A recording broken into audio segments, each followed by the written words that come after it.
आदरणीय राष्ट्रपति जी के संबोधन पर आभार प्रकट करने के लिए मैं उपस्थित हुआ हूं। कल और आज, कल तो रात देर तक सभी माननीय सांसदों ने अपने विचारों से इस आभार प्रस्ताव को समृद्ध किया। कई माननीय अनुभवी सांसदों ने भी अपने विचार प्रकट किए और स्वाभाविक है कि लोकतंत्र की परंपरा भी है। जहां आवश्यकता था वहां प्रशंसा हुई, जहां परेशानी थी वहां कुछ नकारात्मक बातें भी हुई, लेकिन ये बहुत स्वाभाविक है। अतः कि मेरे लिए बहुत बड़ा सौभाग्य है कि देश की जनता ने मुझे 14वीं बार इस जगह पर बैठ करके राष्ट्रपति जी के उद्बोधन को आभार व्यक्त करने के लिए अवसर दिया है। और इसलिए मैं आज जनता जनार्दन का भी बड़े आदर के साथ आभार व्यक्त करना चाहता हूं। और सदन में चर्चा में जिन जिन लोगों ने हिस्सा लिया, चर्चा को समृद्ध किया, उन सब का भी मैं आभार व्यक्त करता हूं। आदरणीय सभापति जी, हम 2025 में हैं। एक प्रकार से 21वीं सदी का 25% हिस्सा बीत चुका है।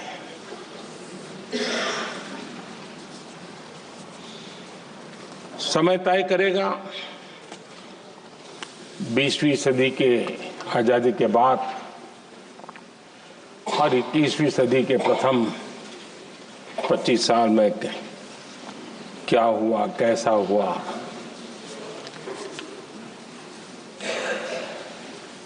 लेकिन इस राष्ट्रपति जी के संबोधन में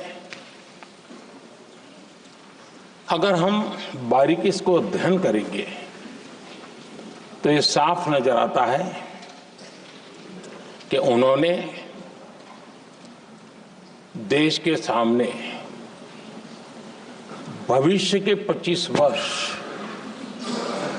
और विकसित भारत के लिए एक नया विश्वास जगाने वाली बात,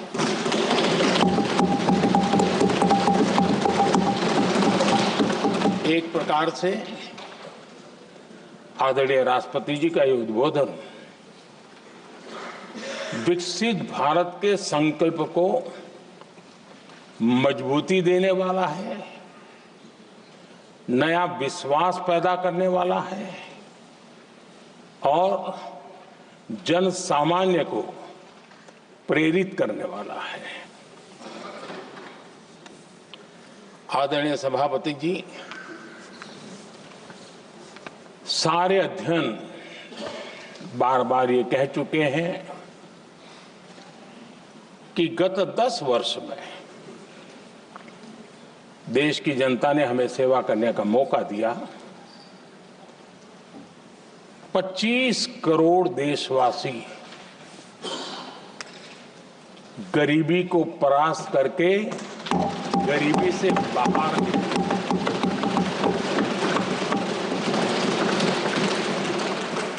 आदरणीय सभापति जी,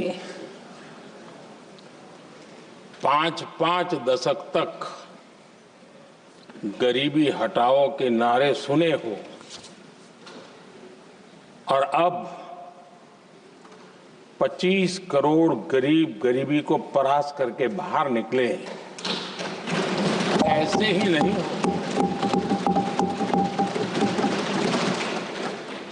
योजनाबद्ध तरीके से, समर्पित भाव से, अपनेपन की पूरी संवेदनशीलता के साथ जब गरीबों के लिए जीवन खपाते हैं ना, तब ये होता है। आदरणीय सभापति जी, जब जमीन से जुड़े लोग जमीन की सच्चाई को जानते हुए जमीन पर जीवन खपाते हैं, तब जमीन पर बदलाव निश्चित होके रहता है।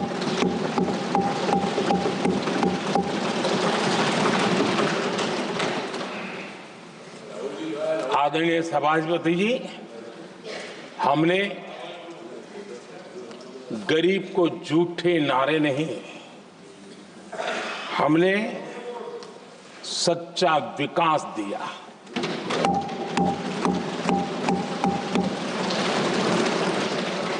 गरीब का दुख, सामान्य मानवी की तकलीफ, मिडिल क्लास के सपने ऐसे ही नहीं समझे जाते हैं। आदरणीय सभापति जी, इसके लिए एक जज्बा चाहिए।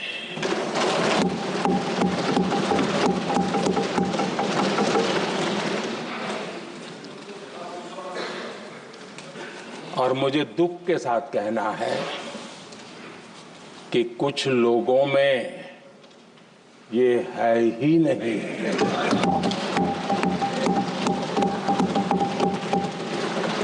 आदरणीय सभापति जी, बारिश के दिनों में कच्ची छत, फुसकी,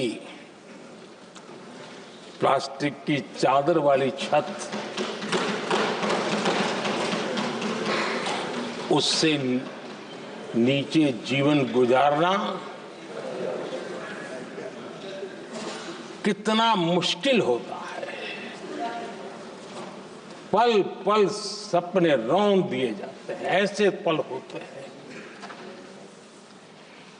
ये हर कोई नहीं समझ सकता। आदरणीय सभापति जी, अब तक गरीबों को 4 करोड़ घर मिले हैं।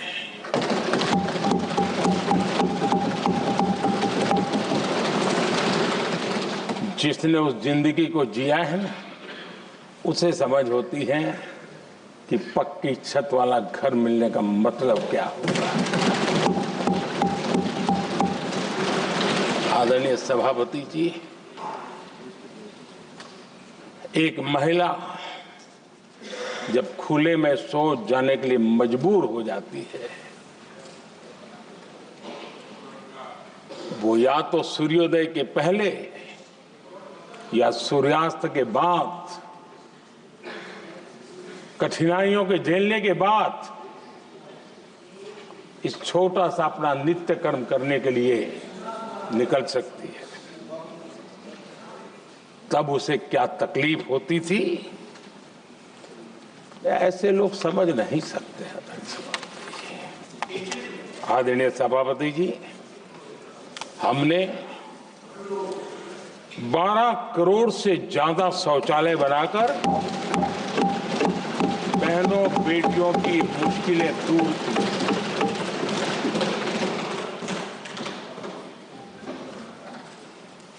आदरणीय सभापति जी, आजकल मीडिया में ज्यादा ही चर्चा हो रही है, सोशल मीडिया में और अधिक हो रही है।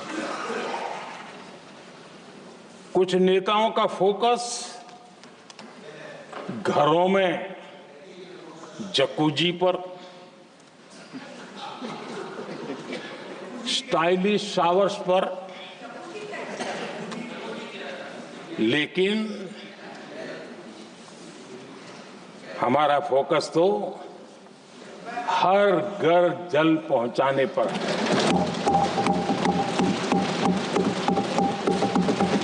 आजादी के 75 साल के बाद देश में 75% करीब 16 करोड़ से भी ज्यादा घरों के पास जल का करने के लिए नल का कनेक्शन नहीं था। हमारी सरकार ने 5 साल में 12 करोड़ परिवारों को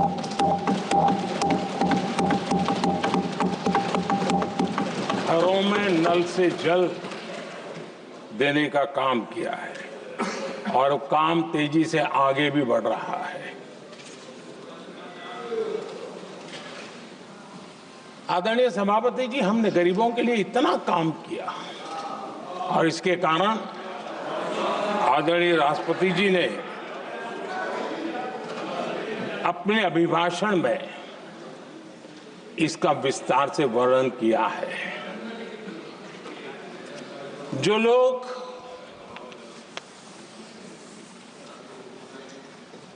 गरीबों की झोंपड़ियों में फोटो सेशन कराकर अपना मनोरंजन करते रहते हैं,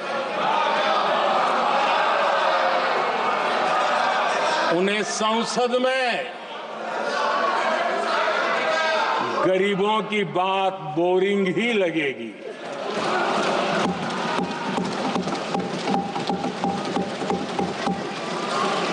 आदरणीय सभापति जी, मैं उनका गुस्सा समझ सकता हूं।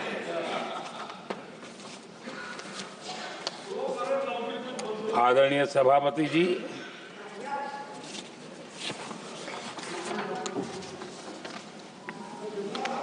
समस्या की पहचान करना एक बात है, लेकिन अगर जिम्मेवारी है तो समस्या की पहचान कर करके छूट नहीं सकते। उसके समाधान के लिए समर्पित भाव से प्रयास करना होता है। हमने देखा है और पिछले 10 साल के हमारे काम को देखा होगा और राष्ट्रपति जी के अभिभाषण में भी देखा होगा।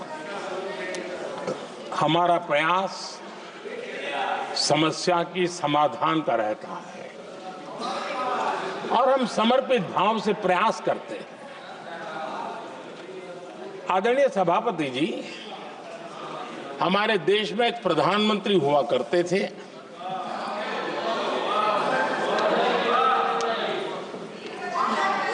उनको मिस्टर क्लीन करने कहने की एक फैशन हो गई थी। उस प्रधानमंत्री जी को मिस्टर क्लीन कहने की फैशन हो गई थी। उन्होंने एक समस्या को पहचाना था और उन्होंने कहा था कि दिल्ली से 1 रुपया निकलता है तो गांव में 15 पैसा पहुंचता है। अब उस समय तो पंचायत से लेकर पार्लियामेंट तक एक ही पार्टी का राज था। पंचायत से पार्लियामेंट तक एक ही पार्टी का राज था और उस समय उन्होंने सार्वजनिक रूप से कहा था कि 1 रुपया निकलता है 15 पैसा पहुंचता है। बहुत गजब की हाथ सफाई थी।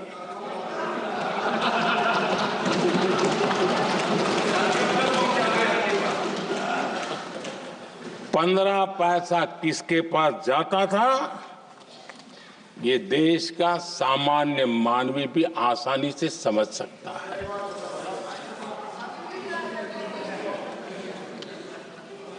आदरणीय सभापति जी, देश ने हमें अवसर दिया, हमने समाधान खोजने का प्रयास किया। हमारा मॉडल है बचत भी, विकास भी। जनता का पैसा जनता के लिए। हमने जनधन, आधार, मोबाइल की जेम ट्रिनिटी बनाई और डीबीटी से डायरेक्ट बेनिफिट ट्रांसफर ये देना शुरू किया। आदरणीय सभापति जी, हमारे कार्यकाल में हमने 40 लाख करोड़ रुपया सीधा जनता जनार्दन के खाते में जमा किया। आदरणीय सभापति जी, इस देश का दुर्भाग्य देखिए, सरकारें कैसी चलाई गई, किसके लिए चलाई गई। माननीय सदस्य, मैं सबसे आपसे आग्रह कर रहा हूं, आप सदन की गरिमा बनाए रखें। बैठे बैठे कोई माननीय सदस्य टिप्पणी नहीं करे, उचित नहीं है, ये गलत तरीका है आपका। ये सदन की मर्यादा नहीं है आपकी। आप प्रोटेक्ट करना चाहते हो उनको इस तरीके से, गलत तरीका, ये गलत तरीका है। आप बैठे बैठे टिप्पणी करना चाहते हैं।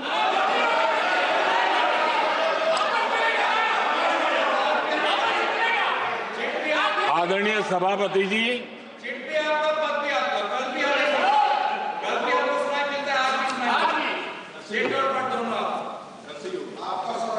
जब ज्यादा बुखार चढ़ जाता है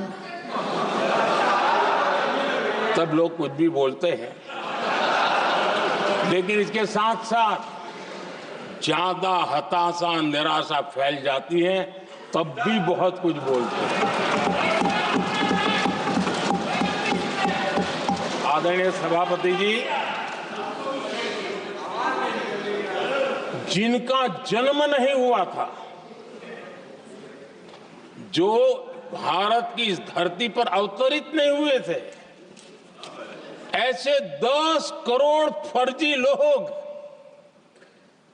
सरकारी खजाने से अलग अलग योजनाओं का फायदा ले रहे थे। आदरणीय सभापति जी, सही को अन्याय न हो इसलिए राजनीतिक फायदा नुकसान की परवाह किए बिना हमने इन 10 करोड़ फर्जी नामों को हटाया और असली लाभार्थियों को खोज करके उन तक मदद पहुंचाने का अभियान चलाया। आदरणीय सभापति जी, ये 10 करोड़ फर्जी लोग जब हटे और भिन्न भिन्न योजनाओं का हिसाब लगाएं तो करीब करीब 3 लाख करोड़ रुपया गलत हाथों से जाने से बच गए। मैं हाथ किसका था ये नहीं कह रहा हूं, गलत हाथों से। आदरणीय सभापति जी, हमने सरकारी खरीद में भी टेक्नोलॉजी का भरपूर उपयोग किया, ट्रांसपेरेंसी लाए और जेम पोर्टल, जो आज राज्य सरकारें भी उसका उपयोग कर रही है, जेम पोर्टल से जो खरीदी हुई, उससे आमतौर पर जो खरीदी होती है उससे कम पैसों में खरीदी हुई और सरकार के 1,15,000 करोड़ रुपए की बचत हुई।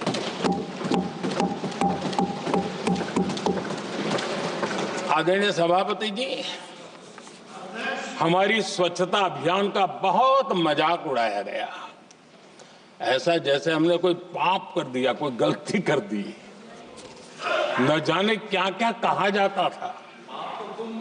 लेकिन आज मुझे संतोष से कहना है कि इन सफाई के कारण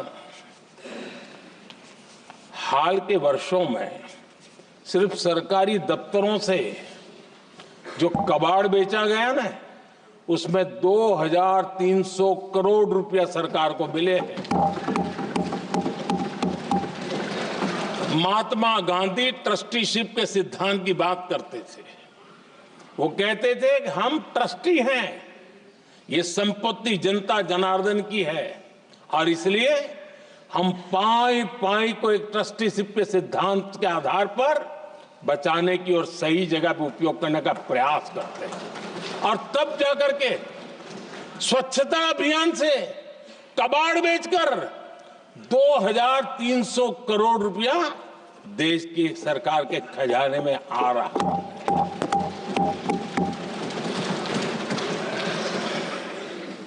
आदरणीय सभापति जी, हमने एक महत्वपूर्ण निर्णय लिया इथेनॉल ब्लेंडिंग का। हम जानते हैं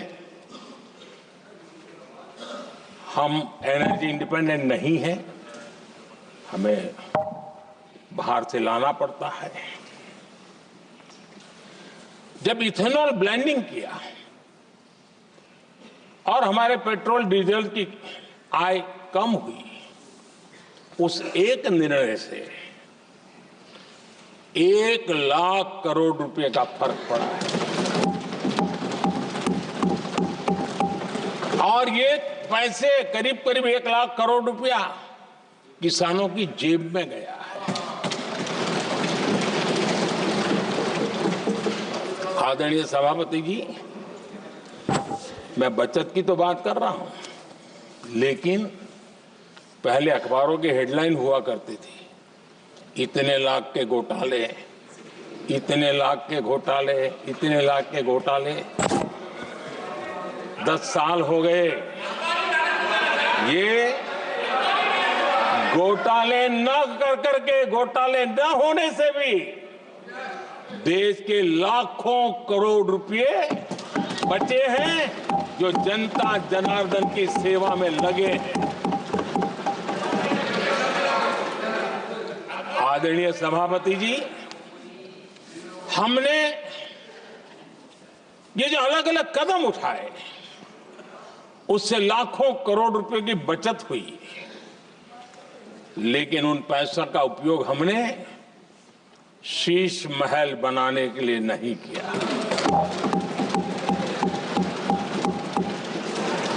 इसका उपयोग हमने देश बनाने के लिए किया है। इंफ्रास्ट्रक्चर का बजट 10 साल पहले 1,80,000 करोड़ था, हमारे आने से पहले। आदरणीय सभापति जी, आज 11 लाख करोड़ रुपया इंफ्रास्ट्रक्चर का बजट।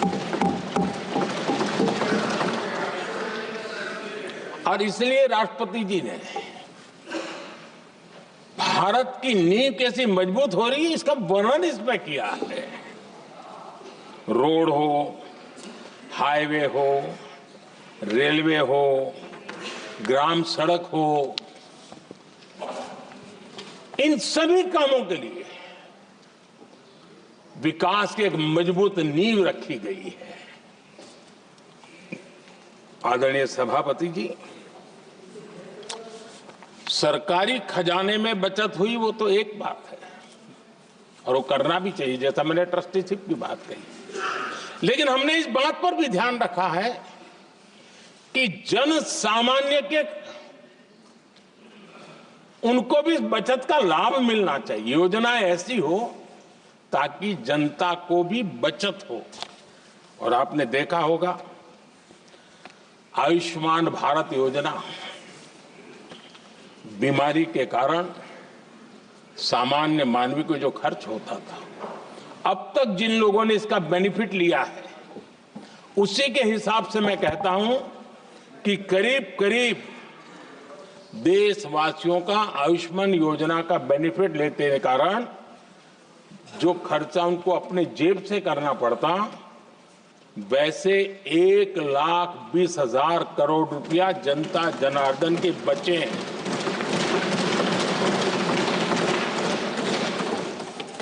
ये आवश्यक है कि अब जैसे जन औषधि केंद्र, आज मध्यम वर्ग के परिवार में 60-70 साल उम्र के परिवार के स्वजन हो तो स्वाभाविक है कोई न कोई बीमारी आ ही जाती है, दवाई का खर्चा भी होता है, दवाएं महंगी भी होती है। हमने जब से जन औषधि केंद्र खोले हैं जिसमें 80% डिस्काउंट होता है, और उसके कारण जिन परिवारों ने इन जन औषधि केंद्रों से दवाइयां ली हैं उनके करीब करीब 30,000 करोड़ रुपए दवाई को खर्चा बचा।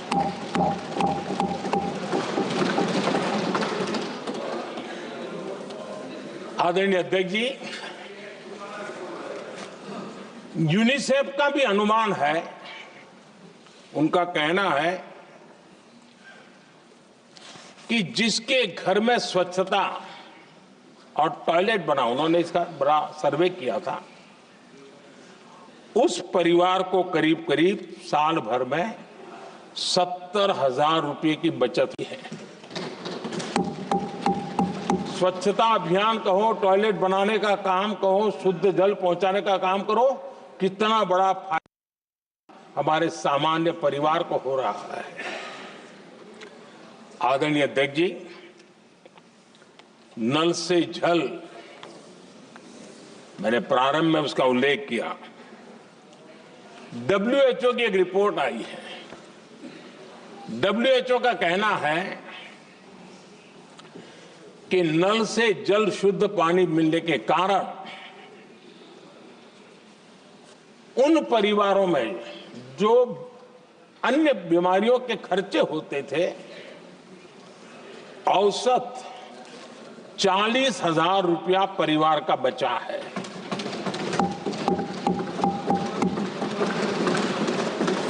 मैं ज्यादा गिन नहीं रहा हूं, लेकिन ऐसी अनेक योजना है जिन योजनाओं ने सामान्य मानवीय के खर्च में बचत की है। आदरणीय सभापति जी, करोड़ों देशवासियों को मुफ्त अनाज, उसके भी उस परिवार के हजारों रुपये बचते हैं। PM सूर्यघर मुफ्त बिजली योजना, जहां जहां ये योजना लागू हुई, इन परिवारों को औसतन साल भर के 25 से 30,000 रुपये बिजली की बचत हो, पैसों में बचत हो रही है, खर्च में बचत हो रही है। और अगर ज्यादा बिजली है तो बेच करके कमाई कर रहा है वो अलग, यानी सामान्य मानवीय की बचत भी। हमने LED बल्ब का एक अभियान चलाया था। आपको मालूम है कि हमारे आने से पहले LED बल्ब 400 रुपये में बिकते थे। हमने इतना अभियान चलाया, उसकी कीमत 40 रुपये हो गई।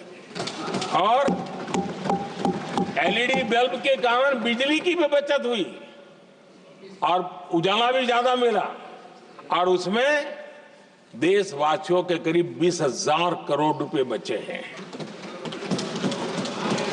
आदरणीय सभापति जी, जिन किसानों ने सॉइल हेल्थ कार्ड का वैज्ञानिक तरीके से उपयोग किया है, उनको बहुत फायदा हुआ है, और ऐसे किसानों को प्रति एकड़ 30,000 रुपए की बचत हुई है। आदरणीय अध्यक्ष जी, बीते 10 साल में इनकम टैक्स को कम करके भी हमने मिडिल क्लास की बचत को बढ़ाने का काम किया है। आदरणीय अध्यक्ष जी, 2014 के पहले ऐसे बम गोले फेंके गए, बंदूक की ऐसी गोलियां चलाई गई कि देशवासियों का जीवन छलनी कर दिया गया था। हमने धीरे धीरे उन घावों को भरते भरते आगे बढ़े। 2 लाख करोड़ रुपया 2 लाख रुपया 2013-14 में 2 लाख रुपये, सिर्फ 2 लाख रुपये उस पर इनकम टैक्स माफी थी। और आज 12 लाख रुपये संपूर्ण रूप से इनकम टैक्स से मुक्ति। और हमने बीच के कालखंड में भी 14 में भी 17 में भी 19 में भी 23 में भी हम लगातार ये करते आए, घाव भरते गए और आज बैंडेज बाकी था वो भी कर लिया। स्टैंडर्ड डिडक्शन उसके अगर 75,000 जोड़ दें तो 1 अप्रैल के बाद देश में जो सैलरीड क्लास हैं उनके 13.25 लाख रुपए पर तक कोई इनकम टैक्स नहीं देना पड़ेगा।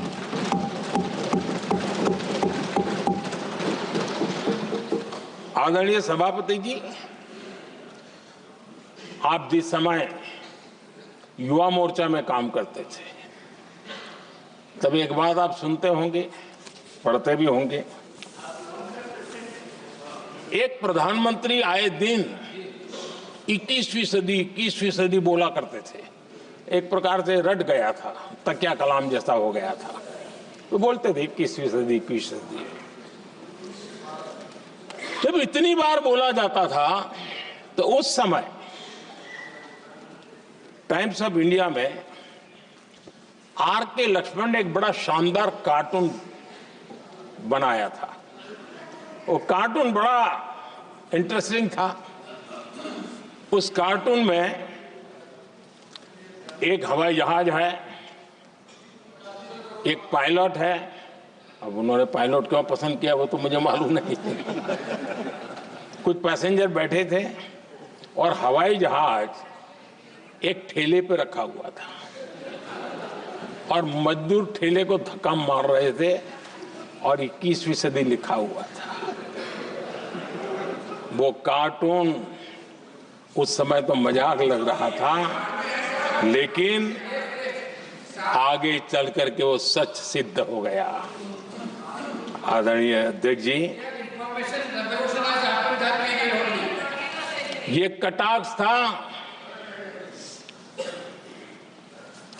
जमीनी सच्चाई से।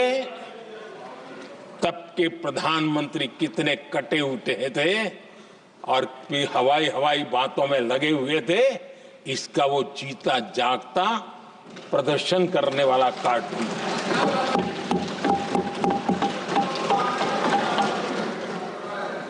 आदरणीय अध्यक्ष जी, जिन्होंने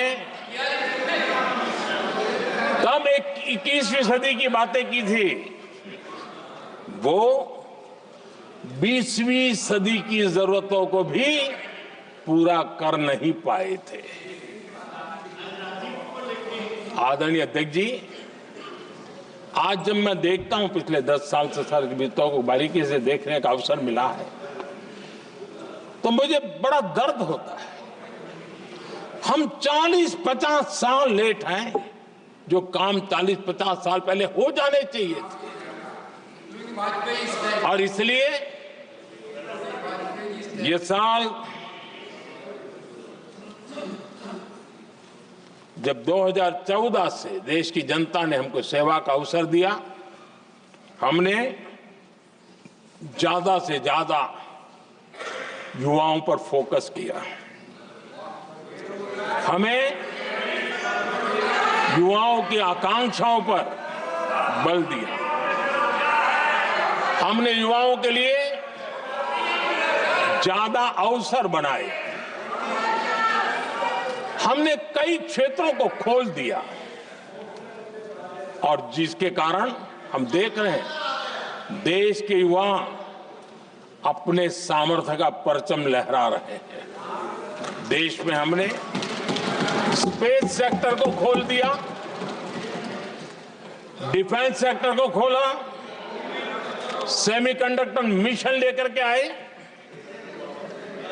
इनोवेशन को बढ़ावा देने के लिए अनेक नई योजनाओं को हमने आकार दिया। स्टार्टअप इंडिया इकोसिस्टम पूरा डेवलप किया। और इस बजट में भी आदरणीय अध्यक्ष जी एक बहुत महत्वपूर्ण निर्णय हुआ है।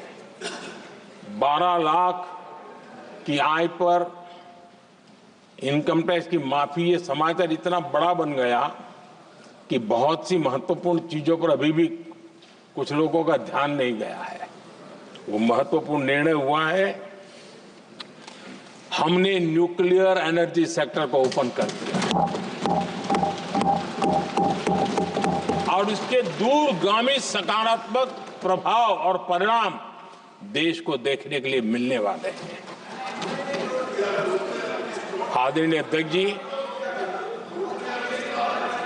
AI, 3D printing, robotics, virtual reality की चर्चा हम तो गेमिंग का भी महात्मा क्या होता है इसके लिए भी प्रयास करने वाले लोगों में से। मैंने देश के नौजवानों से कहा है कि दुनिया का गेमिंग क्रिएशन का, क्रिएटिविटी वर्ल्ड का कैपिटल भारत क्यों न बने। और मैं देख रहा हूं बहुत तेजी से हमारे लोग काम कर रहे हैं।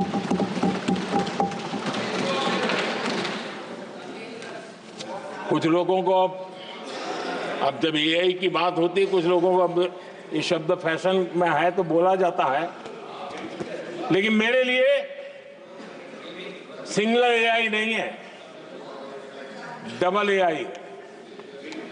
भारत की डबल ताकत है।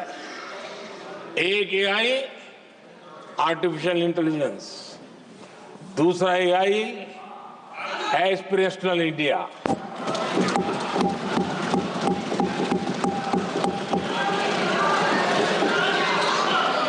हमने स्कूलों में 10,000 टिंकरिंग लैब्स शुरू किए और आज उन टिंकरिंग लैब से निकले बच्चे रोबोटिक्स बना करके लोगों को चकित कर रहे हैं। और इस बजट में 50,000 नए टिंकरिंग लैब्स उसका प्रावधान किया गया।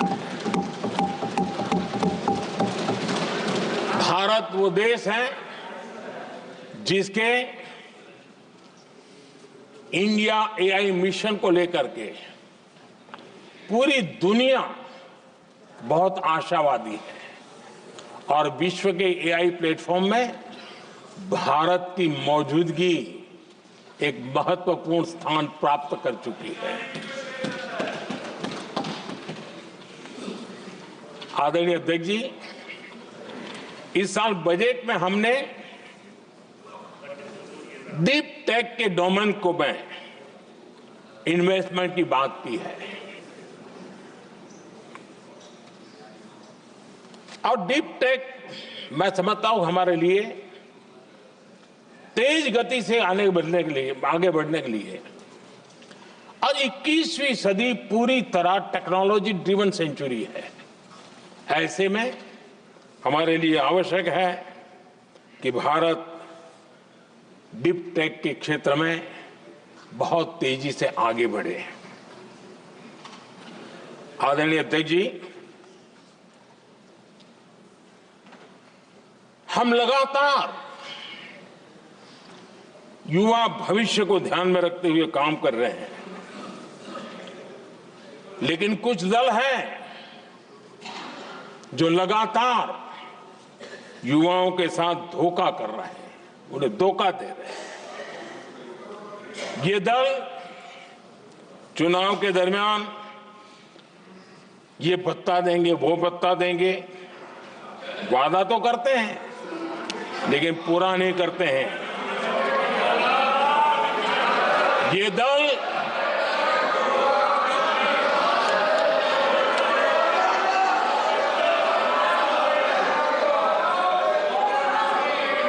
प्लीज माननीय सदस्य गरिमा प्रतिष्ठा बनाए रखें। भारत की संसद में आप प्लीज बैठे बैठे टिप्पणी नहीं करें, और नए माननीय सदस्य बैठे बैठे टिप्पणी कर रहे हैं। आदरणीय अध्यक्ष जी, ये दल युवाओं के भविष्य पर आपदा बनकर गिरे हुए हैं।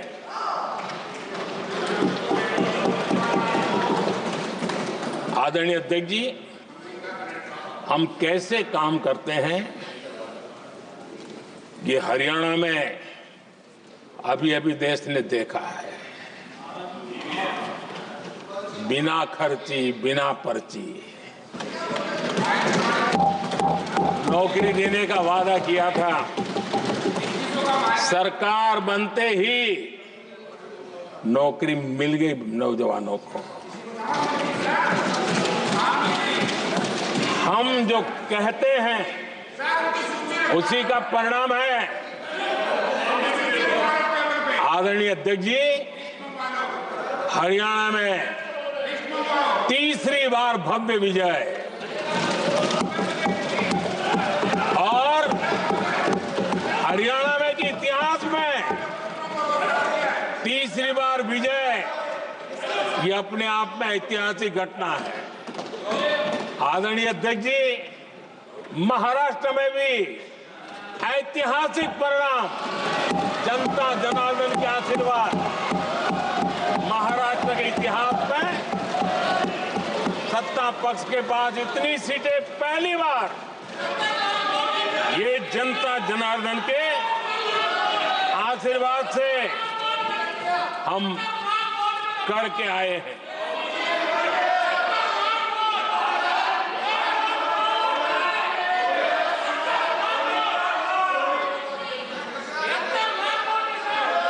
कुछ समझते हैं आदरणीय चीजों को? अध्यक्ष जी, कल जवाब दिया था ना आपको। चलिए। आदरणीय राष्ट्रपति जी ने अपने अभिभाषण में हमारे संविधान के 75 वर्ष होने पर भी विस्तार से चर्चा की है। आदरणीय अध्यक्ष जी, संविधान में जो धाराएं हैं उसके साथ साथ संविधान का एक स्पिरिट भी है, और संविधान को मजबूती देने के लिए संविधान की भावना को जीना पड़ता है। और मैं आज उदाहरणों के साथ बताना चाहता हूं, हम वो लोग हैं जो संविधान को जीते हैं।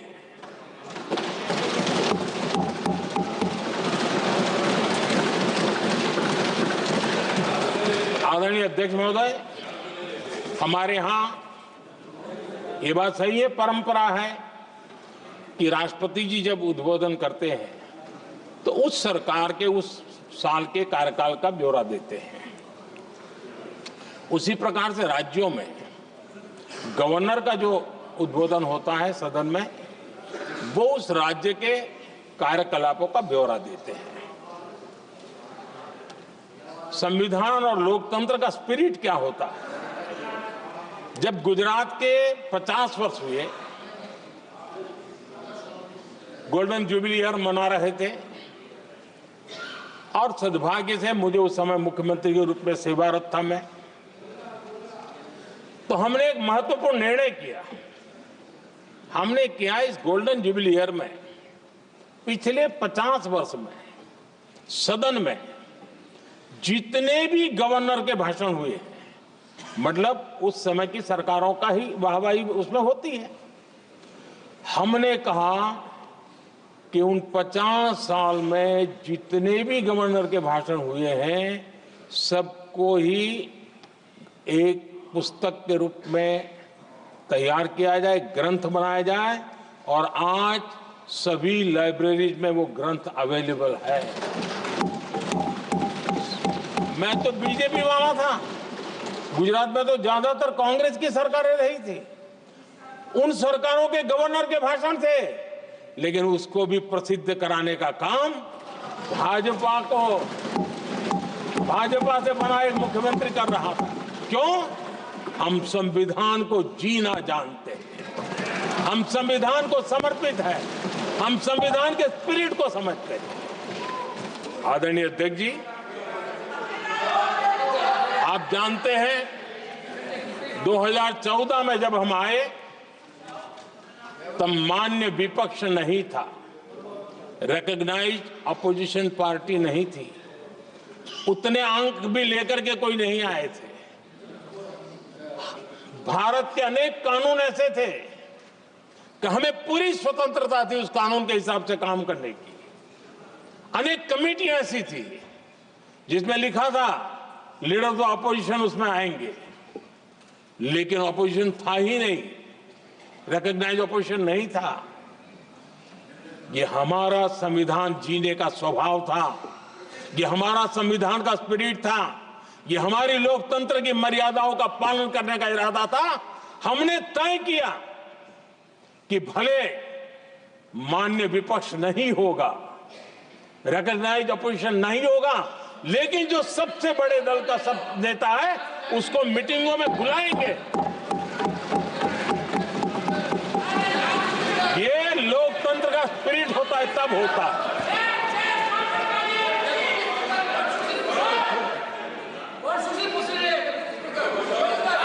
चुनाव आयोग की कमेटियां, आदरणीय अध्यक्ष जी, पहले तो प्रधानमंत्री फाइल करके निकालते थे।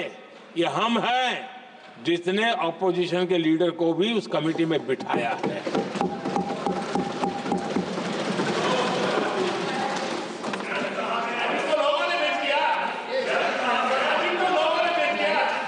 और हमने इसके लिए कानून भी बनाया और आज विधिवत रूप से इलेक्शन कमीशन बनेगा तो अपोजिशन लीडर भी उसके निर्णय की प्रक्रिया में हिस्सा होंगे।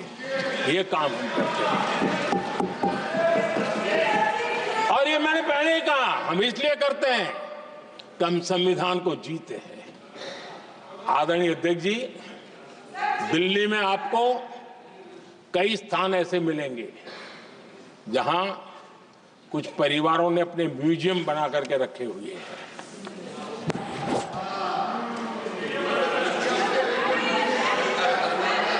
जनता जनार्दन के पैसों से काम हो रहा है। लोकतंत्र का स्पिरिट क्या होता है, संविधान को जीना किसको कहते हैं। हमने पीएम म्यूजियम बनाया और देश के पहले से लेकर के मेरे पूर्व तक के सभी प्रधानमंत्रियों के जीवन को और उनके कार्य को उस पीएम म्यूजियम बनाया गया है। और मैं तो चाहूंगा कि पीएम म्यूजियम में जो जो महापुरुष हैं उनके परिवारजनों ने समय निकाल करके उस म्यूजियम को देखना चाहिए और उसमें कुछ जोड़ने के लगता है तो सरकार का ध्यान आकर्षित करना चाहिए ताकि वो म्यूजियम समृद्ध हो और देश के बालकों को प्रेरणा दे। ये होता है संविधान की भावना। अपने लिए तो सब करते हैं, खुद के लिए जीने वालों की जमात बहुत छोटी नहीं है। संविधान के लिए जीने वाले यहां बैठे हैं।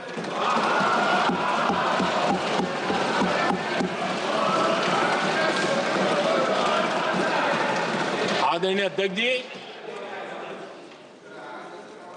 जब सत्ता सेवा बन जाए तो राष्ट्र निर्माण होता है।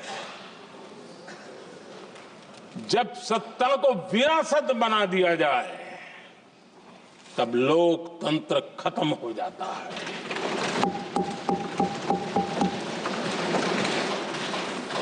आदरणीय अध्यक्ष जी,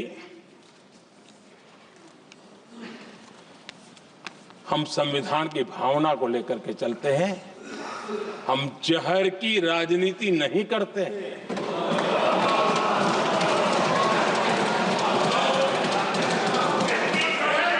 हम देश की एकता को सर्वोपरि रखते हैं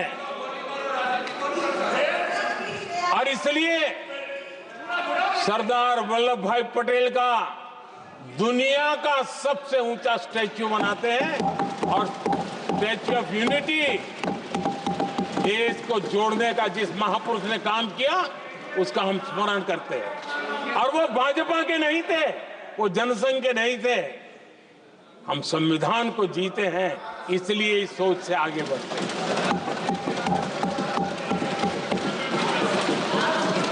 आदरणीय अध्यक्ष जी, ये देश का दुर्भाग्य है कि आजकल कुछ लोग अर्बन नक्सल की भाषा खुलेआम बोल रहे हैं।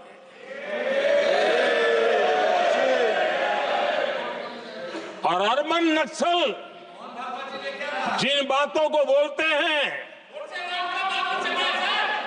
इंडियन स्टेट के सामने मोर्चा लेना, ये अर्बन नक्सल की भाषा बोलने वाले इंडियन स्टेट के खिलाफ लड़ाई की घोषणा करने वाले न संविधान को समझ सकते हैं, न देश की एकता को समझ सकते हैं।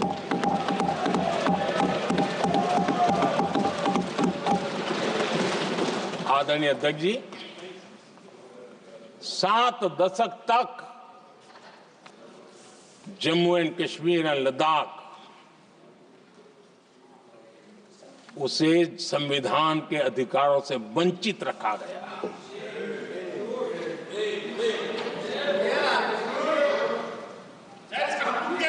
ये संविधान के साथ भी अन्याय था और जम्मू कश्मीर और लद्दाख के लोगों के साथ भी अन्याय था। हमने आर्टिकल 370 की दीवार गिरा दी। अब जम्मू कश्मीर और लद्दाख के उन राज्यों को, देशवासियों को जो अधिकार हैं, वो अधिकार उनको मिल रहे हैं। और संविधान का महात्म्य हम जानते हैं, संविधान की भावना को जीते हैं, इसलिए ऐसे मजबूत निर्णय भी हम करते हैं। आदरणीय अध्यक्ष जी, हमारा संविधान हमें भेदभाव करने का अधिकार नहीं देता है। जो लोग संविधान को जेब में लेकर के जीते हैं, उनको पता नहीं है कि आपने मुस्लिम महिलाओं को कैसी मुसीबतों में जीने के लिए मजबूर कर दिया था। हमने ट्रिपल तलाक का खात्मा कर करके संविधान की भावना के अनुरूप मुस्लिम बेटियों को हक देने का काम किया है, समानता का अधिकार दिया है।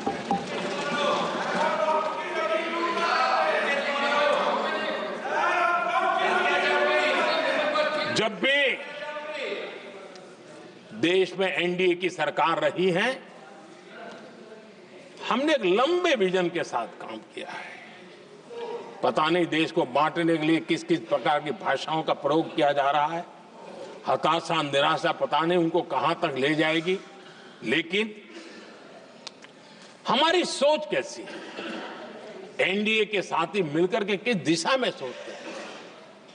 हमारे लिए जो पीछे है, जो आखिरी है, और महात्मा गांधी जी ने जो कहा था, उसकी तरफ हमारा ध्यान ज्यादा है। और उसी का परिणाम है कि अगर हम मंत्रालयों की रचना करते हैं, तो भी मंत्रालय कौन सा बनाते हैं?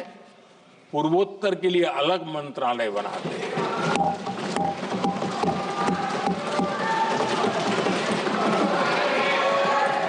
हम देश में इतने साल हो गए, अटल जी आए तब तक किसी को समझ नहीं आया था। भाषण तो देते रहते हैं। आदिवासियों के लिए अलग मंत्रालय एनडीए ने बनाया। आदरणीय अध्यक्ष जी, हमारे दक्षिण के राज्य समुद्री तट से जुड़े हैं। हमारे पूर्व के कई राज्य समुद्री तट से जुड़े हैं।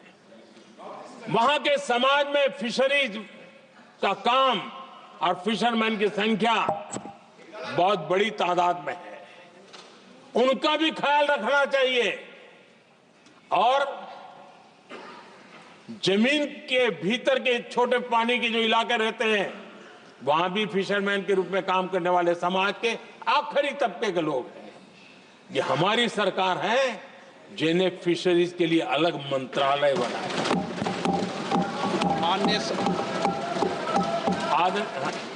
माननीय सदस्यों, अगर सभा की सहमति हो तो सभा की कार्रवाई इस विषय की समाप्ति तक बढ़ा दी जाए। माननीय प्रधानमंत्री जी। आदरणीय अध्यक्ष जी, समाज के दबे कुचले वंचित लोग, इनके अंदर एक सामर्थ्य होता है। अगर स्किल डेवलपमेंट पर बल दिया जाए तो उनके लिए नए अवसर बन सकते हैं, उनकी आशा आकांक्षा के अनुरूप जिंदगी बना सकते हैं। और इसलिए हमने अलग स्किल मंत्रालय बनाया। आदरणीय अध्यक्ष जी, देश में लोकतंत्र का पहला धर्म होता है कि हम सत्ता को सामान्य से सामान्य नागरिक तक उसका अवसर मिले। और इस बात को ध्यान में रखते हुए भारत के कोऑपरेटिव सेक्टर को और समृद्ध बनाने के लिए और तंदुरुस्त बनाने के लिए देश के करोड़ों लोगों को जोड़ने का उसमें अवसर है। अनेक क्षेत्रों में कोऑपरेटिव मूवमेंट को बढ़ाया जा सकता है और उसको ध्यान में रखते हुए हमने अलग कोऑपरेटिव मंत्रालय बनाया। विजन क्या होता है ये यहां पता चलता है। आदरणीय अध्यक्ष जी, जाति की बातें करना कुछ लोगों के लिए फैशन बन गई है। पिछले 30 साल से सदन में आने वाले ओबीसी समाज के सांसद दलों के भेदभाव से ऊपर उठ करके एक होकर के 30-35 साल से मांग कर रहे थे कि ओबीसी कमीशन को संवैधानिक दर्जा दिया जाए। जिन लोगों को आज जातिवाद में मलाई दिखती है उनको उस समय ओबीसी समाज की याद नहीं आई। ये हम हैं जिन्होंने ओबीसी समाज को संवैधानिक दर्जा दिया। पिछड़ा वर्ग आयोग आज संवैधानिक व्यवस्था में जो है। आदरणीय अध्यक्ष जी, हर सेक्टर में एससी, एसटी, ओबीसी को ज्यादा से ज्यादा अवसर मिले, उस दिशा में हमने बहुत मजबूती के साथ काम किया है। मैं आज इस सदन के माध्यम से देशवासियों को उनके सामने एक अहम सवाल रखना चाहता हूं। और अध्यक्ष महोदय, जरूर देशवासी मेरे इस सवाल पर चिंतन भी करेंगे और चौराहे पर चर्चा भी करेंगे।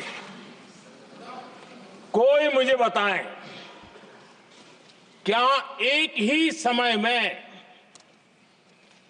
संसद में एससी वर्ग के एक ही परिवार के 3 सांसद कभी हुए हैं क्या?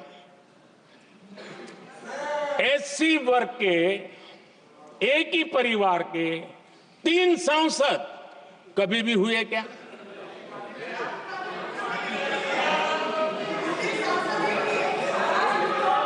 मैं दूसरा सवाल पूछता हूं, कोई मुझे बताए कि एक ही कालखंड में एक ही समय में संसद में एसटी वर्ग के एक ही परिवार के 3 एमपी हुए हैं क्या?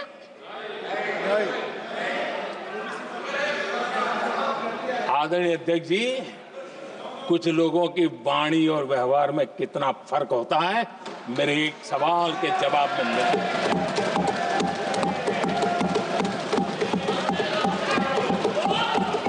जमीन आसमान का अंतर होता है, रात दिन का अंतर होता है।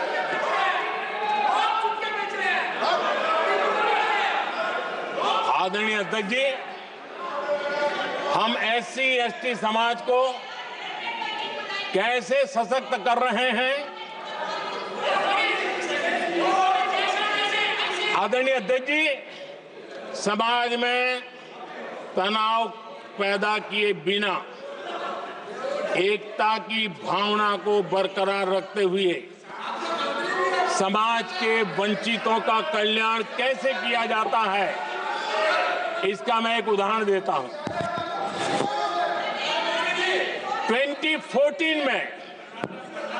2014 में 2014 से पहले हमारे देश में मेडिकल कॉलेजों की संख्या 387 थी। 2014 के पहले मेडिकल कॉलेज की संख्या 387 थी। आज 780 मेडिकल कॉलेज हैं।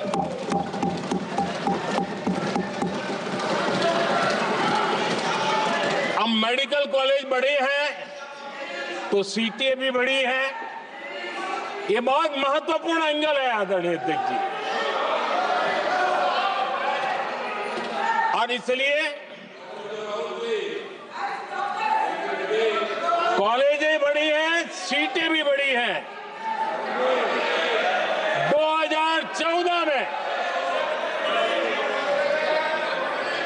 2014 में हमारे देश में SC छात्रों की 2014 से पहले हमारे देश में SC छात्रों की MBBS की सीट 7,700 थी। हमारे आने से पहले दलित समाज के हमारे 7,700 युवा डॉक्टर बनने की संभावना थी। 10 साल हमने काम किया, आज संख्या बढ़कर SC समाज के 17,000 MBBS डॉक्टर की व्यवस्था की है। कहां 7,700 कहां 17,000? अगर दलित समाज का कोई कल्याण का और समाज में तनाव लाए बिना एक दूसरे के सम्मान को बढ़ाते हुए, आदरणीय अध्यक्ष जी, 2014 के पहले ST छात्रों के लिए MBBS की सीटें 3,800 थी। आज ये संख्या बढ़कर लगभग 9,000 हो गई है।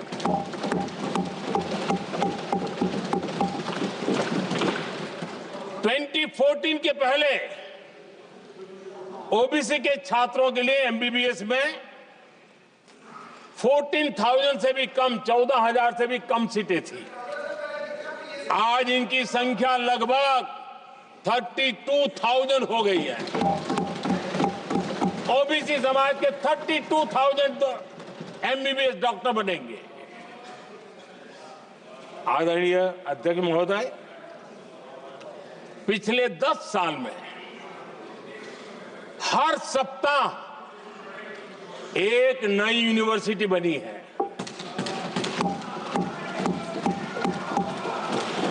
हर दिन एक नई ITI बनी है। हर 2 दिन में एक नया कॉलेज खुला है। सोचिए, SC, ST, OBC हमारे युवा युवतियों के लिए कितनी वृद्धि हुई है, इसका आप अंदाज लगा सकते हैं। आदरणीय अध्यक्ष जी, हम हर योजना के पीछे लगे हैं 100% सिचुएशन, 100% उसको लागू करें। उसके जो भी लाभार्थी हैं वो उसमें छूट न जाए, उस दिशा में हम काम कर रहे हैं। पहले ताकि हम चाहते हैं कि जिसका हक है उसको मिलना चाहिए। अगर योजना है, उसका हक है तो उस तक पहुंचना चाहिए। 1 रुपया और 15 पैसा वाला खेल नहीं चल सकता। लेकिन कुछ लोगों ने क्या किया, मॉडल ही ऐसा बनाया कि कुछ ही लोगों को दो, औरों को तड़पाओ और तुष्टीकरण की राजनीति करो।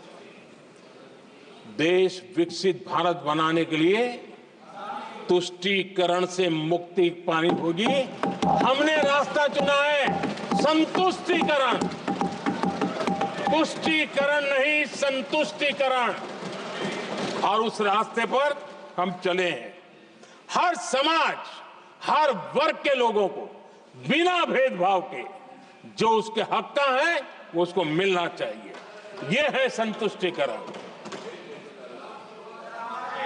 और मेरे हिसाब से जब मैं 100% सैचुरेशन की बात करता हूं तो उसका मतलब होता है एक असल में सामाजिक न्याय है, ये असल में सेकुलरिज्म है और असल में ये संविधान का सम्मान है।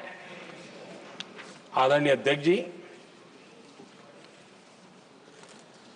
संविधान की भावना है सबको बेहतर स्वास्थ्य मिले, और आज कैंसर डे भी है। देश भर में और दुनिया भर में आज हेल्थ को लेकर के काफी चर्चा भी हो रही है। लेकिन कुछ लोग हैं जो गरीब को, बुजुर्गों को आरोग्य की सेवाएं मिले उसमें अड़ंगे डाल रहे हैं, और वो भी अपने राजनीतिक स्वार्थ के कारण। आज आयुष्मान से देश के 30,000 अस्पताल जुड़े हैं और अच्छे स्पेशलाइज्ड प्राइवेट अस्पताल जुड़े हैं जहां आयुष्मान कार्ड वाले को मुफ्त इलाज मिलता है। लेकिन कुछ राजनीतिक दलों ने अपने संकुचित मानस के कारण, कुनीतियों के कारण गरीबों के लिए इन अस्पतालों के दरवाजे बंद करके रखे हुए हैं, और इसका नुकसान कैंसर के मरीजों को उठाना पड़ा है। पिछले दिनों पब्लिक हेल्थ जर्नल लैंसेट की स्टडी आई है। उसका कहना है कि आयुष्मान योजना से समय पर कैंसर का इलाज शुरू हो रहा है। सरकार कैंसर की जांच कराने के संबंध में बहुत ही गंभीर है, क्योंकि जितना जल्दी जांच हो, जितना जल्दी ट्रीटमेंट शुरू हो, हम कैंसर पेशेंट को बचा सकते हैं। और लैंसेट ने आयुष्मान योजना को क्रेडिट देते हुए कहा है कि भारत में इस दिशा में बहुत बड़ा काम हुआ है। आदरणीय अध्यक्ष जी, इस बजट में भी हमने कैंसर की दवाइयों को सस्ते करने की दिशा में बहुत बड़ा महत्वपूर्ण कदम उठाया। इतना ही नहीं, एक महत्वपूर्ण जो निर्णय लिया है वो आने वाले दिनों में, और जब आज कैंसर डे है तो मैं जरूर कहना चाहूंगा सभी माननीय सांसद इसका लाभ ले सकते हैं अपने इलाके के ऐसे मरीजों के लिए। और वो है मरीजों को, आप जानते हैं अस्पताल उतने नहीं होने के कारण भी काफी दिक्कत रहती है बाहर से आने वाले पेशेंट को। 200 डे केयर सेंटर बनाने का निर्णय इस बजट में किया गया। ये डे केयर सेंटर पेशेंट को भी, उसके परिवार को भी बहुत बड़ी राहत देने वाला काम करेगा। आदरणीय अध्यक्ष महोदय जी, राष्ट्रपति जी के भाषण की चर्चा के समय यहां विदेश नीति की भी चर्चा हुई और कुछ लोगों को लगता है जब तक फॉरेन पॉलिसी नहीं बोलते तब तक वो मैच्योर नहीं लगते, इसलिए उनको लगता है फॉरेन पॉलिसी तो बोलना चाहिए फिर भले ही देश का नुकसान हो जाए। मैं ऐसे लोगों को जरा कहना चाहता हूं, अगर उन्हें सच में फॉरेन पॉलिसी सब्जेक्ट में रुचि है और फॉरेन पॉलिसी को समझना है और आगे जाकर के कुछ करना भी है, ये मैं शशि जी के लिए नहीं कह रहा हूं तो मैं ऐसे लोगों को कहूंगा एक किताब जरूर पढ़े। हो सकता है उनको बहुत फिर कहां क्या बोलना उतनी समझ हो जाएगी। वो किताब का नाम है JFK's forgotten crisis. JF Kennedy की बात है। JFK's फॉरगॉटन क्राइसिस नाम की किताब है। ये किताब एक प्रसिद्ध फॉरेन पॉलिसी स्कॉलर ने लिखी है और इसमें महत्वपूर्ण घटनाओं का जिक्र है। इस किताब में भारत के पहले प्रधानमंत्री और वो विदेश नीति को भी नेतृत्व करते थे।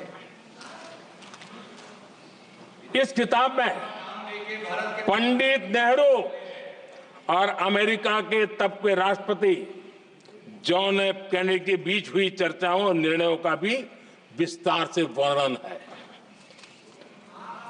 जब देश ढेर सारी चुनौतियों का सामना कर रहा था, तब विदेश नीति के नाम पर क्या खेल हो रहा था, उस किताब के माध्यम से सामने आ रहा है। और इसलिए मैं कहूंगा कि जरा ये किताब पढ़िए। आदरणीय अध्यक्ष जी, गोरा है, गोरा है, गोरा है, अब मत बोलो।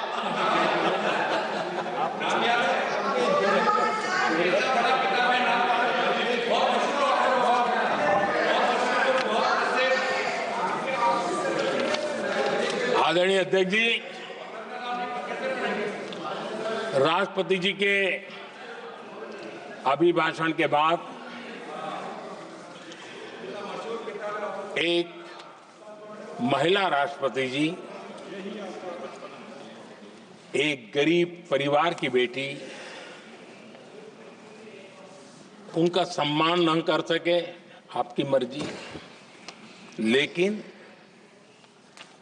क्या क्या कहकर उनको अपमानित किया जा रहा है।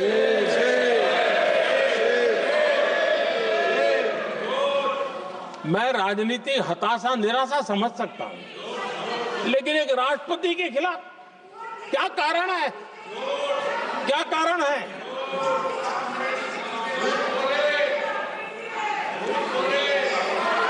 आदरणीय अध्यक्ष जी, आज भारत इस प्रकार की विकृत मानसिकता को छोड़ करके, उस सोच को छोड़ करके विमेन लेड डेवलपमेंट के मंत्र को लेकर के आगे बढ़ रहा है।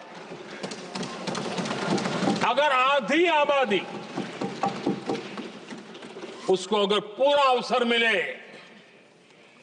तो भारत 2 गुनी रफ्तार से आगे बढ़ सकता है, और ये मेरा विश्वास है। 25 साल से इस क्षेत्र में काम करने के बाद मेरा विश्वास और दृढ़ हुआ है। आदरणीय अध्यक्ष जी, पिछले 10 साल में सेल्फ हेल्प ग्रुप्स अब तक 10 करोड़ नई महिलाएं एसएचजी में जुड़ी है, और ये महिलाएं वंचित परिवारों से हैं, ग्रामीण बैकग्राउंड से हैं। समाज के अंतिम पायदान पर बैठी इन महिलाओं का सामर्थ्य बढ़ा, उनका सामाजिक स्तर भी ऊपर उठा और सरकार ने इनकी मदद 20 लाख रुपए तक बढ़ा दी है ताकि वो इस काम को आगे बढ़ा सके। उनकी कार्यक्षमता बढ़े, उसका स्केल बढ़े, उस दिशा में हम प्रयास कर रहे हैं और उसका आज ग्रामीण अर्थव्यवस्था पर बहुत ही सकारात्मक प्रभाव हो रहा है। आदरणीय अध्यक्ष जी, राष्ट्रपति जी ने अपने अभिभाषण में लखपति दीदी अभियान की चर्चा की है। हमारी नई सरकार तीसरी बार बनने के बाद अब तक जो जानकारियां रजिस्टर हुई है उस हिसाब से 50 लाख से ज्यादा लखपति दीदी की जानकारी हम तक पहुंची और जब से मैंने इस योजना को आगे बढ़ाया है अब तक करीब करीब 1.25 करोड़ महिलाएं लखपति दीदी बनी हैं और हमारा लक्ष्य है कि हम 3 करोड़ महिलाओं को लखपति दीदी बनाएंगे और इसके लिए आर्थिक कार्यक्रमों का बल दिया जाएगा। आदरणीय अध्यक्ष जी, आज देश के अनेक गांवों में ड्रोन दीदी की चर्चा हो रही है। एक मनोवैज्ञानिक परिवर्तन गांवों में आया है। महिला के हाथ में ड्रोन चलाते हुए देख के गांव के लोगों का महिला के प्रति देखने का नजरिया बदल रहा है और आज नमो ड्रोन दीदी खेतों में काम कर करके लाखों रुपया कमाने लगी हैं।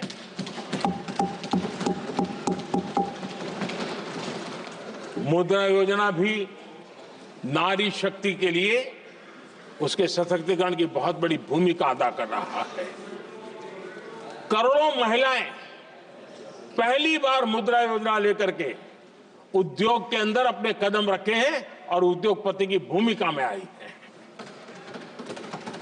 आदरणीय अध्यक्ष जी, 4 करोड़ परिवारों को जो घर दिए उसमें से करीब करीब 75% मकान ऐसे हैं जिसके मालिकाना हक महिलाओं को मिला है।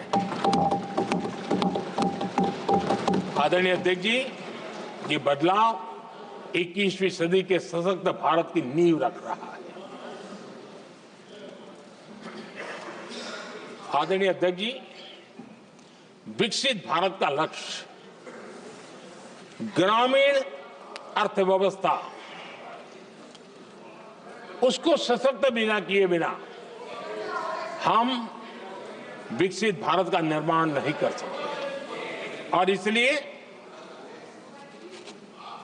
रूरल इकोनॉमी के हर क्षेत्र को हमने स्पर्श करने का प्रयास किया है और हम जानते हैं रूरल इकोनॉमी में खेती किसानी का बहुत महत्व रहता है। विकसित भारत के 4 स्तंभों में हमारा किसान एक मजबूत स्तंभ है। बीते दशक में खेती के बजट में 10 गुना वृद्धि की गई है, 10 टाइम। 2014 के बाद की बात मैं बताता हूं और ये बहुत बड़ा जंप है। आदरणीय अध्यक्ष जी, आज जो लोग यहां किसान की बातें करते हैं, 2014 से पहले यूरिया मांगने पर लाठी पड़ती थी, रात रात कतारों में खड़ा रहना पड़ता था और वो जमाना था जब खाद किसानों के नाम पर निकलती थी लेकिन खेत में नहीं पहुंचती थी, कहीं और ही काले बाजारी में, और 1 रुपया 15 पैसा वाला हाथ की सफाई का खेल चलता था। आज किसान को पर्याप्त खाद मिल रही है। कोविड का महासंकट आया, सारी सप्लाई चेन डिस्टर्ब हो गई, दुनिया में अनाप शनाप दाम बढ़ गए और परिणाम ये हुआ कि क्योंकि हम यूरिया पर डिपेंडेंट हैं, हमें बाहर से लाना पड़ता है। आज भारत सरकार को जो बोरा यूरिया का 3000 रुपए में पड़ता है, सरकार ने वो झेला और किसान को 300 से भी कम कीमत पर दिया है, 300 रुपए से कम। किसान को ज्यादा से ज्यादा फायदा हो, इसके लिए लगातार हम काम कर रहे हैं। आदरणीय अध्यक्ष जी, किसानों को सस्ती खाद मिले, इस एक काम के लिए पिछले 10 साल में 12 लाख करोड़ रुपया खर्च किया गया है।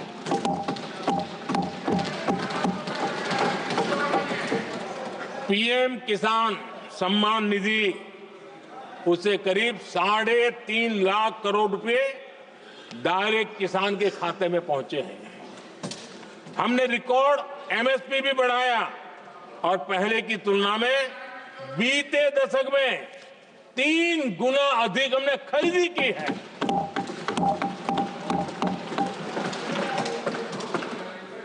किसान को ऋण मिले, आसान ऋण मिले, सस्ता ऋण मिले, उसमें भी 3 गुना वृद्धि की गई है। पहले प्राकृतिक आपदा में किसान को अपने हाल पर छोड़ दिया जाता था।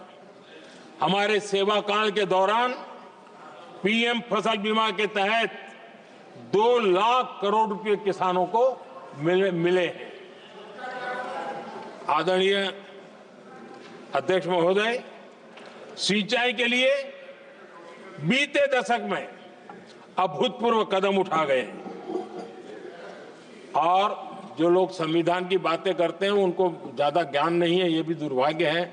बहुत कम लोगों को मालूम होगा कि हमारे देश में डॉक्टर बाबा साहब आम्बेडकर ने पानी की योजनाओं को लेकर इतना उनका विजन क्लियर था, इतना व्यापक था और इतना समावेशी था, जो आज भी हम लोगों को प्रेरणा देता है।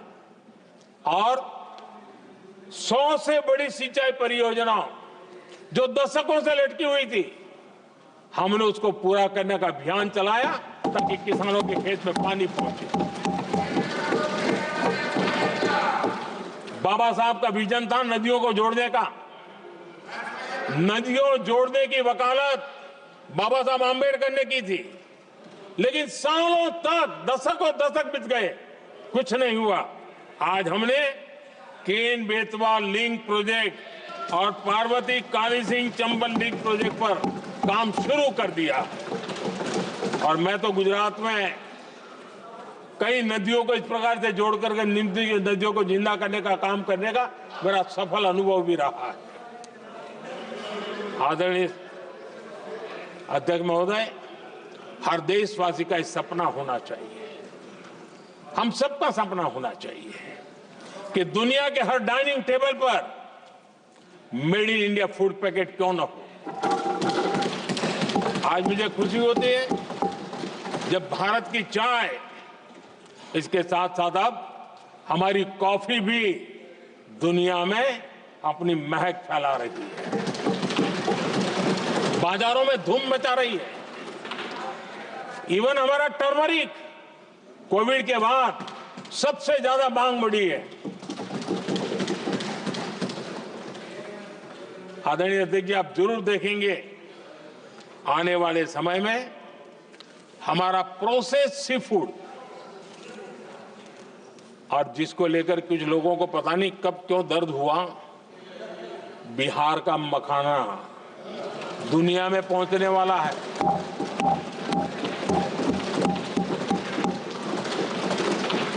हमारा मोटा अनाज यानी श्री अन्न, ये भी दुनिया के बाजारों में भारत की शान बढ़ाएगा।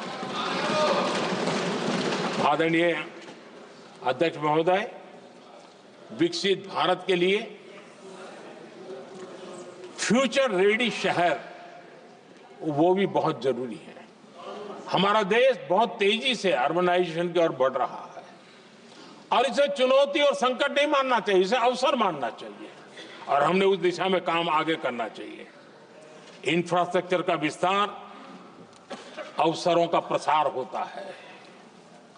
जहां कनेक्टिविटी बढ़ती है वहां संभावनाएं भी बढ़ती हैं। दिल्ली यूपी को जोड़ने वाली पहली नमो रेल उसका लोकार्पण था और मुझे भी उसमें यात्रा करने का अवसर मिला। ऐसी कनेक्टिविटी, ऐसा इंफ्रास्ट्रक्चर भारत के सभी प्रमुख शहरों को पहुंचे, ये हमारी आने वाले दिनों की जरूरत है और हमारी दिशा है।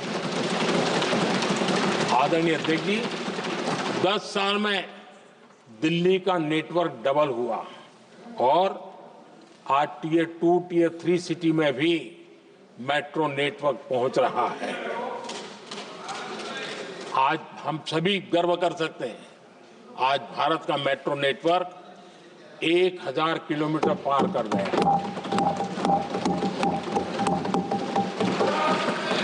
और इतना ही नहीं, वर्तमान में 1000 किलोमीटर और उस पर भी काम चल रहा है। यानी हम कितना तेजी से आगे बढ़ रहे हैं। आदरणीय अध्यक्ष जी, प्रदूषण को कम करने की दिशा में भी कई इनिशिएटिव भारत सरकार ने लिए हैं। 12,000 इलेक्ट्रिक बस हमने देश में दौड़ाना शुरू किया है और दिल्ली को भी बड़ी सेवा करी है, हमने दिल्ली को भी दिया है। आदरणीय अध्यक्ष जी, हमारे देश में एक नया अर्थव्यवस्था हमेशा समय समय पर का विस्तार होता रहता है। आज बड़े शहरों में गिग इकोनॉमी एक महत्वपूर्ण एरिया डेवलप हो रहा है। लाखों युवा इसमें जुड़ रहे हैं। हमने इस बजट में कहा है कि ई श्रम पोर्टल पर ऐसे गिग वर्कर अपनी रजिस्ट्री करवाएं और वेरिफिकेशन के बाद उनको इस न्यू एज सर्विस इकोनॉमी है उसको हम किस प्रकार से सहायता कर सकें और उनको एक आईडी कार्ड मिले ई श्रम पोर्टल पे आने के बाद। और हमने कहा है कि इन गिग वर्कर्स को आयुष्मान योजना का भी लाभ दिया जाएगा ताकि गिग वर्कर को एक सही दिशा में जाने की सुविधा मिलेगी।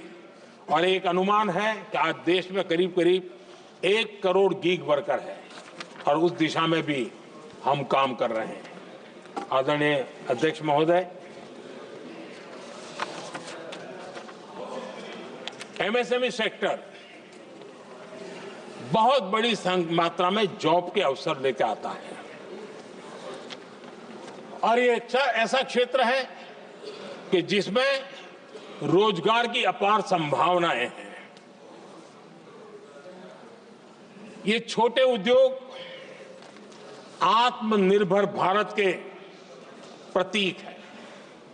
देश की अर्थव्यवस्था में हमारा एमएसएमई सेक्टर बहुत बड़ा योगदान दे रहा है। हमारी नीति साफ है, एमएसएमईज को सरलता, सहूलियत और संबल, एक ऐसा क्षेत्र है जिसमें रोजगार की संभावना है। और इस बार हमने मिशन मैन्युफैक्चरिंग उस पर बल दिया है और एक मिशन मोड में हम मैन्युफैक्चरिंग सेक्टर मतलब कि एमएसएमईज को बल देना और एमएसएमईज के माध्यम से अनेक नौजवानों को रोजगार देना और स्किल डेवलपमेंट से रोजगार के लिए नौजवानों को तैयार करना, ऐसे पूरी इकोसिस्टम को हम बल देते हुए आगे बढ़ रहे हैं। एमएसएमई सेक्टर में सुधार के लिए कई पहलुओं पर हमने काम शुरू किया है। एमएसएमई के लिए क्राइटेरिया 2006 में बनाया गया था, उसे अपडेट नहीं किया गया। पिछले 10 वर्षों में इस क्राइटेरिया में हमने 2 बार अपग्रेडेशन करने का प्रयास किया और इस बार एक बहुत बड़ा जंप लगाया है। पहली बार 2020 में, दूसरी बार इस बजट में हमने एमएसएमईज को आगे बढ़ाने का प्रयास किया है। हर तरफ उनको आर्थिक सहायता दी जा रही है। एमएसएमईज के सामने चुनौती फॉर्मल फाइनेंशियल रिसोर्सेज की कमी की रही है। कोविड के संकट के काल में एमएसएमईज को एक विशेष बल दिया गया। हमने खिलौना उद्योग उसको एक विशेष बल दिया। हमने कपड़ा उद्योग को विशेष बल दिया, उनको कैश फ्लो की कमी नहीं होने दी और बिना किसी गारंटी को लोन दिया। हजारों उद्योगों में लाखों नौकरियों की संभावनाएं बनी और नौकरियां सुरक्षित भी हुई। छोटे उद्योग, उनके लिए customise credit card, credit guarantee coverage, उस दिशा में हमने कदम उठाए जिसके कारण वो अपने ईज ऑफ डूइंग बिजनेस को भी बढ़ावा मिले और वो गैर जरूरी नियमों को कम करने के कारण उनका एडमिनिस्ट्रेटिव बोझ जो रहता था, एक आध व्यक्ति को उनको काम पर पैसा देना पड़ता था, वो भी बंद कर दिया गया। एमएसएमई को बढ़ावा देने के लिए जो हमने नई नीतियां बनाई है, आपको खुशी होगी, एक समय था 2014 के पहले खिलौने जैसी चीजें हम इंपोर्ट करते थे। आज मैं गर्व से कह सकता हूं कि मेरे देश के खिलौने बनाने वाले छोटे उद्योग आज दुनिया के अंदर खिलौने एक्सपोर्ट हो रहे हैं।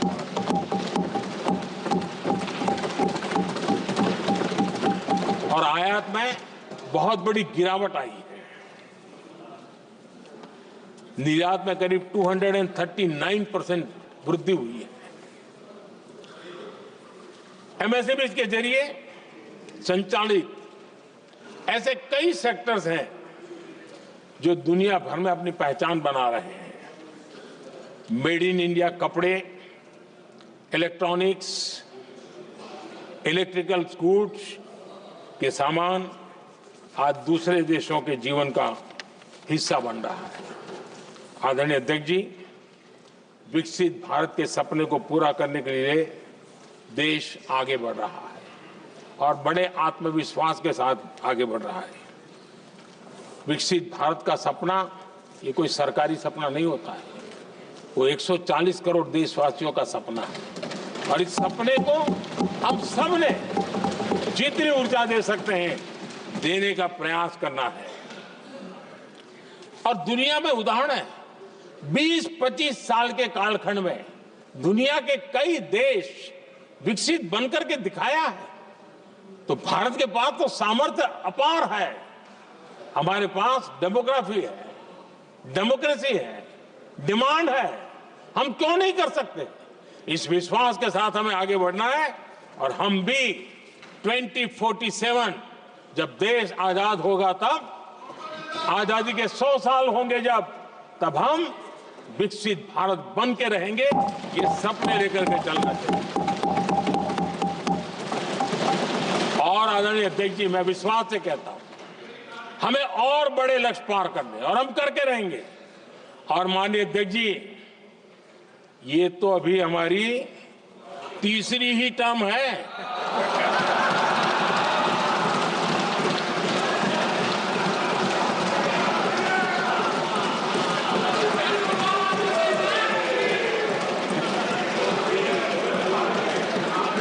हम देश की आवश्यकता के अनुसार आधुनिक भारत बनाने के लिए, सक्षम भारत बनाने के लिए और विकसित भारत का संकल्प साकार करने के लिए हम आने वाले अनेक वर्षों तक जुटे रहने वाले हैं।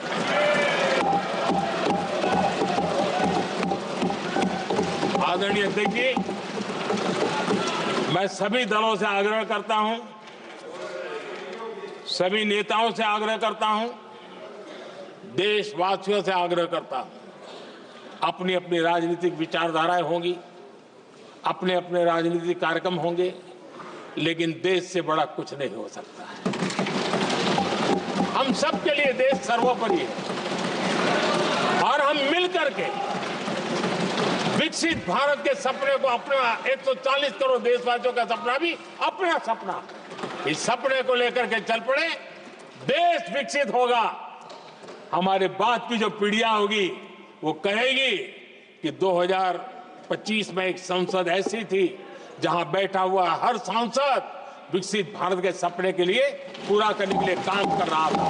आदरणीय अध्यक्ष जी, मैं राष्ट्रपति जी के अभिभाषण पर अपना धन्यवाद व्यक्त करते हुए आपका भी आभार व्यक्त करता हूं, सदन का भी आभार व्यक्त करता हूं। धन्यवाद। धन्यवाद प्रस्ताव पर श्री अमरा राम जी, प्रोफेसर सोगत राय जी,